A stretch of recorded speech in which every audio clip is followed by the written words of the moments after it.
In the heart of Houston, it's fun, it's engaging, it's Chatting with Chelsea. She's Daytime's new bestie. Here's your host, Chelsea Edwards. Come back to me.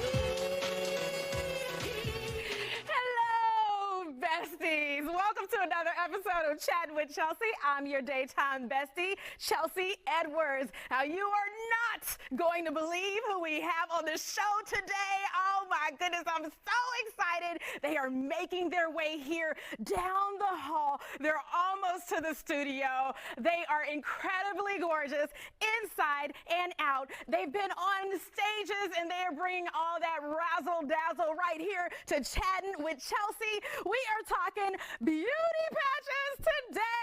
Yes, obviously I'm very excited. Now, we know of some of the main pageants we've heard of and seen on TV, right? Like Miss Universe, Miss World, Miss America. But, you know, those pageants require you typically to be unmarried, young, probably a size 0.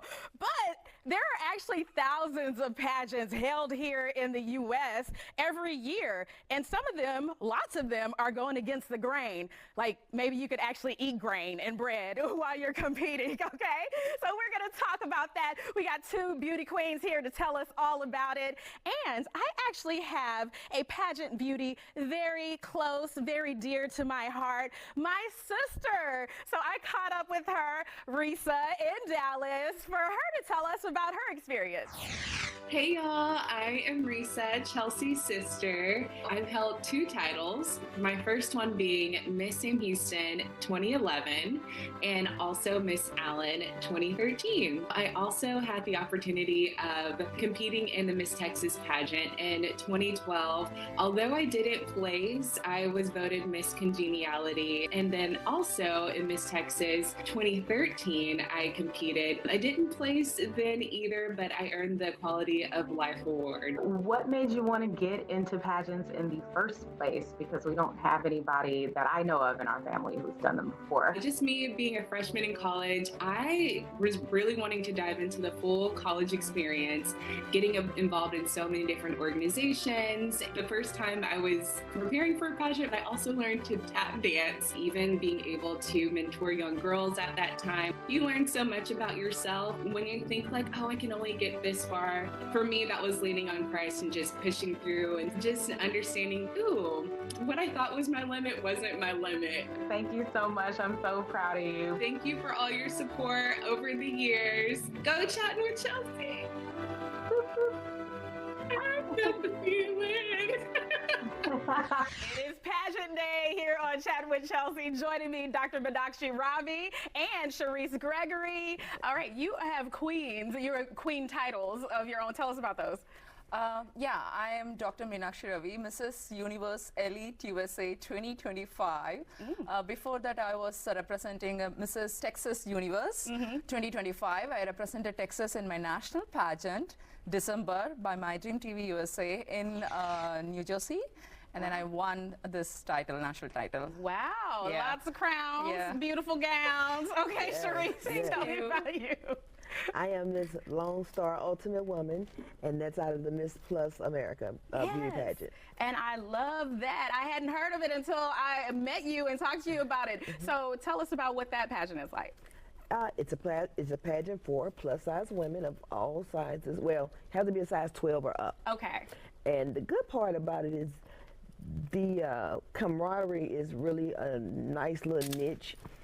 You have a bunch of different women from a bunch of different places, and to see everybody come together, they might not have a lot of confidence in the very beginning, but by the end of it all, it's a journey that is beautiful, and everybody is like, we just blossom. I love it. Love to Yes. see it. Okay, Meena, Mrs. Universally. Yes, That means you can Mrs. Yeah, Yes. you can be married. We were talking about how some of Yes. these pageants have such restrictions, but you can be married. You can have Yes. kids, which Yes. you do.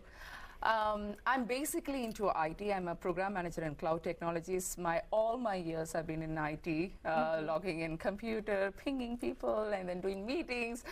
And this fashion industry, everything I started in May 2024. Okay. I'm just my journey is like started right from May, and the volunteering and the community service, I've always been there. You know what happens is when you come to Spotlight, everything comes together as a package, and that's how it's happening right now, which I'm really happy about it. Yeah, but you already had like a whole family before you Yes, started I have. doing this. I don't know how many people know about it. I'm a mom of 2 kids. One is 8-year-old, a proud mom. Another one is 2-year, trouble too. Wow. So people ask me, like, how do you do this? And I feel organically I have this capability because I manage things in my office. Every day I schedule, I see my meetings, I make sure it doesn't overlap with what I am doing. So I prepare, every second counts for me, honestly. Okay, wow. Yeah. Okay, so that does play into being able to hold these titles, do these events while you're still doing work and family and all of that. Exactly. Is that one of the benefits of doing this, like just being out and about in the public with your titles?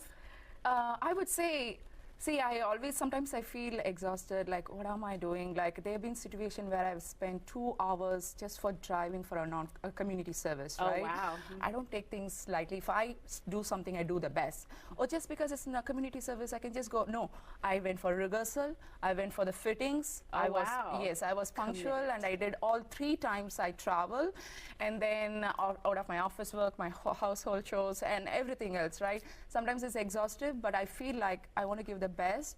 And exactly coming to your question, when I see the happiness, I met like 95-year-old being a volunteer here. She hugged me, she embraced me. That everything vanished. Yeah, the moment you feel that, all this stuff that you have to go through just to get there, exactly, it just fades away. Exactly. Shareece, what's been the biggest benefit for you with this?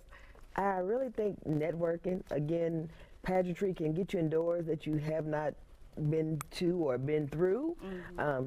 And the fact that you're able to get out about your cause, my cause is for alopecia, so that's my platform. I'm able to get that out and educate people about that, as well as, like you said from the beginning, the traditional pageantry requires you to be, most of the time, small, pretty long, beautiful hair, X, Y, and Z, versus thus won a pageant, my first time ever being in one, and I looked nothing like the norm of size 0, long, beautiful hair, but the stigma is slowly but surely falling down, and they're getting a little more adventurous, open, I would say, because everybody is beautiful, and everybody is meant to be or look at as beautiful, no matter shape, size, or whatever have you. Yes, and who wouldn't want a beautiful black woman, a bald black woman on their stage, right? Okay. Right. We're going to talk more about how pageantry is evolving and your own experiences right after this break. You guys keep it here.